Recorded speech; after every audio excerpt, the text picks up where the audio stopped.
میرا آپ کا کیا رشتہ ہے؟ میں مختلف جگہوں پہ جاتا ہوں تو لوگ اپنی پلکیں فرش راہ کر رہے ہوتے ہیں، تو میرے میں تکبر نہیں پیدا ہو رہا ہوتا اور میں سوچ رہا ہوتا ہوں اور اپنے اندر اتر کے اپنے آپ سے بار بار پوچھتا ہوں، کون ہے؟ کیا اوقات ہے تیری کہ تیرے لیے جو ہے وہ لوگوں کی آنکھیں جو ہے وہ پاؤں میں بچتی چلی جا رہی ہیں اور چھونے کے لیے لوگ بےتاب ہیں؟ کیا تو ہوتا کون ہے؟ تو پھر میں یہی سوچتا ہوں، اندر سے آواز یہی آتی ہے کہ تیرے میں کچھ نہیں ہے لیکن تیرے لبوں پہ نام حضور کا ہے، تو اس نام کی وجہ سے ہمارا رشتہ ہے۔ آپ کے لیے میرے دل میں جذبات ہیں، محبت ہیں۔ میں ساری رات کا تھکا ہوا بھی صبح دوڑ کے آپ کے پاس آ گیا۔ آپ سے مجھے کوئی غرض ہے؟ آپ سے میں نے کوئی پیسے لینے ہیں؟ مجھے کیا غرض ہے آپ سے؟ کوئی ووٹ مانگنا ہے کل میں نے آپ سے؟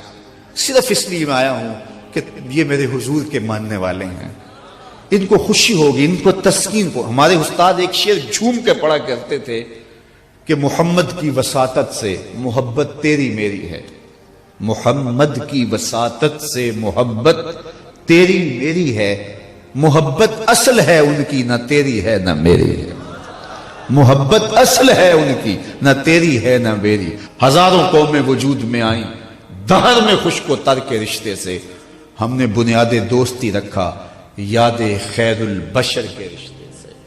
اس رشتے کو کمزور نہ ہونے دینا، اس کو مضبوط رکھنا۔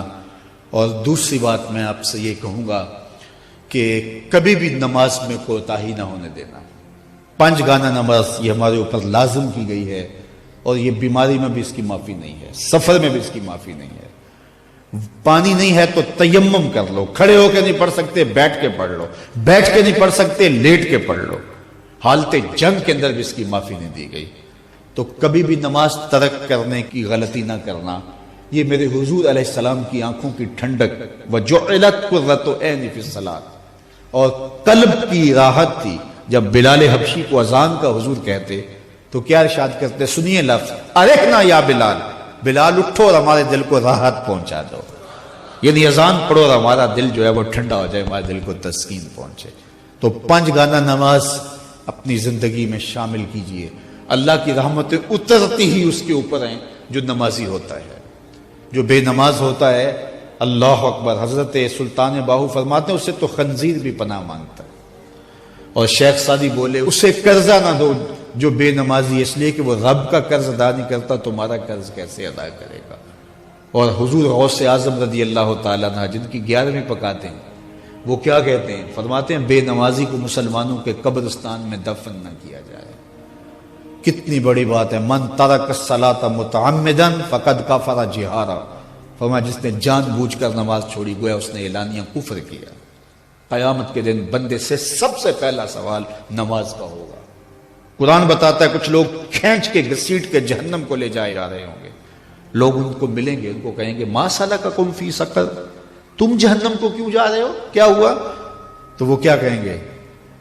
لم نک من المصلین، ہم نماز نہیں پڑھا کرتے تھے، اور بہت اچھے اعمال تھے لیکن نماز نہیں پڑھا کرتے تھے، آج جہنم میں جانے کا سبب یہ ہے۔ میں اللہ کی بارگاہ میں دعا بھی کرتا ہوں اور آپ سے اس عزم کے اظہار کی امید بھی رکھتا ہوں کہ آج کے اس اجتماع میں آپ عزم مصمم کریں کہ آج کے بعد نماز نہیں چھوڑیں گے انشاءاللہ۔ اتنے زور سے کہیں کہ شیطان کا کلیجہ پھٹ جائے۔ 5 گانا نماز شعار زندگی میں۔ مسجدیں بتائیں کہ ایک اجتماع ہوا تھا اسوہ رسول کے نام سے، اور یہ جو مسجدوں کی رونق بڑھ گئی ہے یہ اس اجتماع کا نتیجہ ہے۔ تو پھر یہ سامعین اور یہ منتظمین خوش ہو جائیں گے، اور یہ خبر میرے کانوں تک پہنچی تو مجھے بھی خوشی ہوگی، یار میں نے اور انہوں نے کیا خوش ہونا ہے، آمنہ کے لال خوش ہو جائیں گے کہ ان لوگوں نے 5 گانا نماز شعار زندگی بنا لیا ہے۔ ہمارے بزرگ فرمایا کرتے تھے سونے سے قبل 5 انگلیاں بھی گن لیا کرو اور 5 نمازیں بھی گن لیا کرو۔ اگر 5 نمازیں پوری ہیں تو اللہ کا شکر ادا کیا کرو۔ کسی کا حق غصب نہ کرنا، کسی کو تکلیف نہ دینا، حقوق العباد کی سختی سے پابندی کی تلقین کی گئی ہے۔ جس نے کسی کے صرف 3 پیسے مارے، 3 پیسے، قیامت کے دن اس کی 700 نمازیں جو جماعت کے ساتھ پڑھی لے لی جائیں گی۔ 700 نمازیں صرف ایک ٹگے کے عوض میں لے لی جائیں گی، 3 پیسوں کے عوض میں لے لی جائیں گی۔ تو اب مجھے بتائیے کہ اگر سویر سے لے کر ہم شام تک فراڈ کر رہے ہیں، دھوکہ کر رہے ہیں، لوگوں کے کلیجے چیر رہے ہیں، ہمارے جملوں کے نشتر لوگوں کے کلیجے پھاڑ رہے ہیں، تو پھر قیامت کے دن کس کس کا حساب دیں گے؟ کتنی کو نمازیں ہمارے پاس جو ہم دے کے جان چھڑائیں گے؟ تو آئیے اس تھوڑی سی زندگی کو اللہ کے نام پہ گزاریں، اللہ کے نام پہ گزاریں۔ آج موقع ہے، توبہ کا دروازہ کھلا ہے، کل سب کچھ نہیں ہوگا۔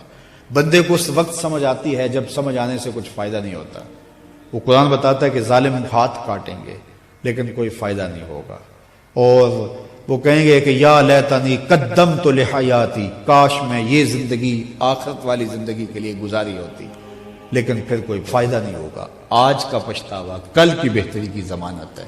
وقت پر کافی ہے ایک قطرہ بھی آب خوش ہنگام کا، جل گیا جب کھیت برسا میں تو پھر کس کام۔